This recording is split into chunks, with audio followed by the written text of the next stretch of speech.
A new heavy metal movie is coming out this year, and it's not going to be live action, it's going to be animated. Why I find this intriguing is because of the source material. It's not going to be family friendly, so I'm asking myself, one, will this be rated R? Two, will this have a wide release? Somehow I can't see it, but it would be nice if it did. Three, how will this be promoted? Once again, it's not going to be family friendly. Four, what type of animation styles are going to be used here? I'm sure there's going to be some CGI, but what else? 2D, claymation, stop motion, performance capture, rotoscoping. 5. What types of stories will they adapt? I'm sure this movie's going to fall under the radar, but I can't wait until it comes out, and hopefully it comes out this year. Next, Pixels. I know it's an Adam Sandler comedy, but I just find this concept tantalizing. Video games and or characters invade the real world. Will this be like a live action Captain in the Game Master? There's a lot of potential here in this film, and hopefully it'll be more realized, unlike Bedtime Story. I love the Frankenstein story, so Victor Frankenstein is very interesting to me. Whenever a new Frankenstein story pops up, I'm always intrigued, and yes, even I Frankenstein. I'm a little bit low on this one because while the acting attached is good, Daniel Radcliffe and James McAvoy, I don't know much about the director Paul McGann. He's done a few films, but mostly he's done this TV. But I won't hold that against him though. Next, The Little Prince, a beloved story being animated, but parts of it will be CGI while other parts will be stop motion. And if this hits big, there could be more animated films like this with using contrasting styles and not only staying in the CGI ghetto, so to speak. The Hateful Eight, a Quentin Tarantino movie? Sold. A revenge western? Sold. I admit that the script leak is one of the main reasons why I'm anticipating this, but a Tarantino film and it's a revenge western? Why wouldn't I want to see that? As far as Mad Max Fury Road goes, I've heard about this movie being made for the last few years, but it's been in development hell even longer than that. It's been about 30 years since the last film, and I figured the time for a sequel had already passed by. Even when I saw some of the pics, I wasn't really interested. What did get me interested was the trailer and one particular part. Once one of the characters says, "What a day, what a beautiful day," and the Battle Royale theme kicks in, and the imagery, everything after that, I'm like, okay, I'm sold. You win, George Miller. And also it appears that this is going the way of the Fast and the Furious franchise, where the majority of the film will be practical effects, so there will be actual weight felt and consequences in it. Okay, this movie has been under the radar, and it might or might not come out this year. A major issue I have with CGI films is the lack of originality when it comes to its characters, and more specifically the human ones. So when the Book of Life came out last year and the character designs looked like really unique, like in that case, they looked like marionettes and everything, it was astonishing and creative and gave me at least a little hope for CGI. And the fact that Pixar is doing this also has me intrigued despite their previous missteps. Let's see, a Guillermo del Toro film, gothic horror, a love story. Yeah, I'm sold.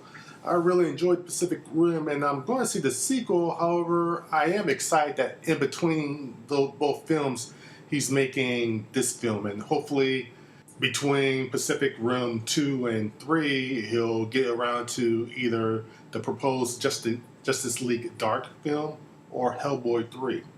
Also, I want to see if this is going to be finally his first bona fide hit. I only knew about Kingsman, the Secret Service, in passing. I came across the comic, I guess a year or so ago. I didn't pay much attention to it. But it's from the minds of Mark Millar and Matthew Vaughn. It looks like they're doing an alternate take on the gentleman spy genre. And considering that both Millar and Vaughn worked on the comic, I can only assume that the whole point of the comic was to create the movie, kind of like Darren Aronofsky's done in the past. I think Kick-Ass was sort of like that too. The trailer really got me hooked, and it looks like they're really adapting from the comic. Everything from kidnapping Mark Hamill. So I'm jazzed. Okay, I mean, this is the one movie that I'm most worried about.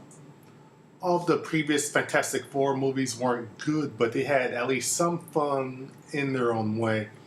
It's just that everything I've heard about this film hasn't been good. I don't mind the casting. I think the casting is really good. I'm just iffy on the director, Josh Trank. The only film he's really made was a found footage film, and from what I've been told is there will be found footage elements in this movie.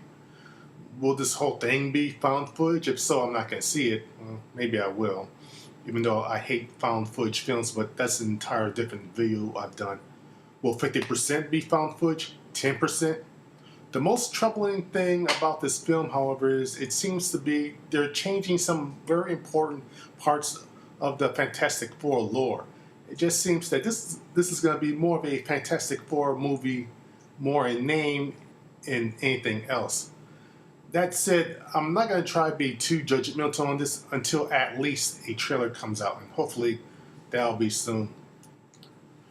Initially, when Marvel Studios was created, I believe between 2006 and 2007, one of the films they said that they wanted to make was Ant-Man. I thought at the time that was weird. I knew that they were going to use other characters because they lost the rights on a lot of them, but Ant-Man? I thought a little better of it when I heard that Edgar Wright was directing it. And I liked how he was able to alternate on a dime between incredible action scenes, emotional scenes, and comedy. I think he's the best out there when it comes to that. When he left, I was a little bit worried, but when I heard that this was going to be a heist film, I decided to give it another chance, and since I love heist films. But just like Fantastic Four, I'm going to hold my judgment on this film, good or bad, until at least a trailer comes out. Okay, for nearly everyone else, Star Wars The Force Awakens is their #1 most anticipated movie. For me, it's the #2, and the reason is because the last Star Wars movie I saw in the theaters was The Phantom Menace.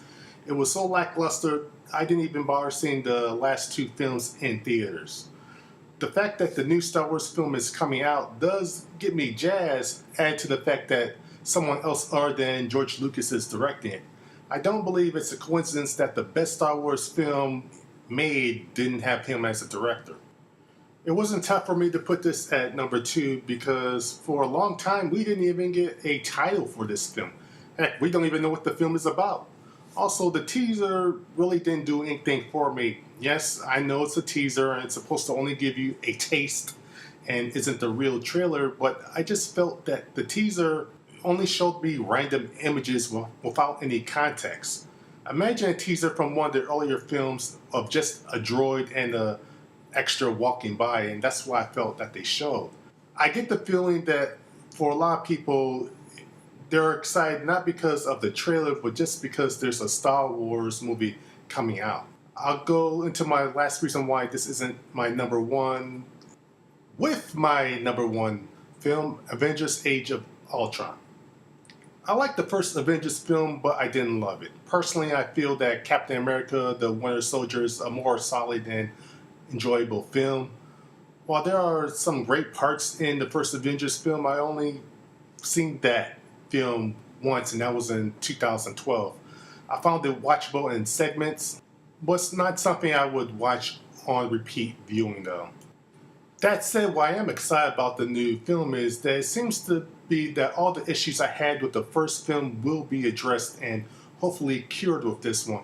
This film looks like it's going to have a greater emotional impact for the characters, and the stakes will feel like they're higher this time and not as empty as the first one. But it's going to be on a more personal level as well. The main reason why I want to see this more than Star Wars is its initial story isn't finished. The original Star Wars trilogy told a great story, and if nothing else came from it, no other movies, I would have been okay with that. The fact is that the Avengers universe is still going. We're still at the beginning, technically, and I believe it has more moving parts and has a more realized potential than Star Wars does.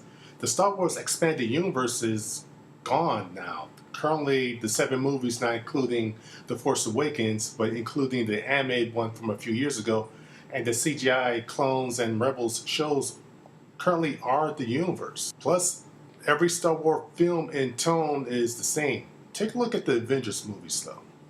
Captain America has had 2 movies. The first one was a 1940s action. The other one was a conspiracy thriller. The Incredible Hulk, when you really think about it, is a horror and chase film. Iron Man is a science fiction comedy with some rom-com elements in it. I just don't see Disney taking a lot of risks in terms of making different types of Star Wars movies.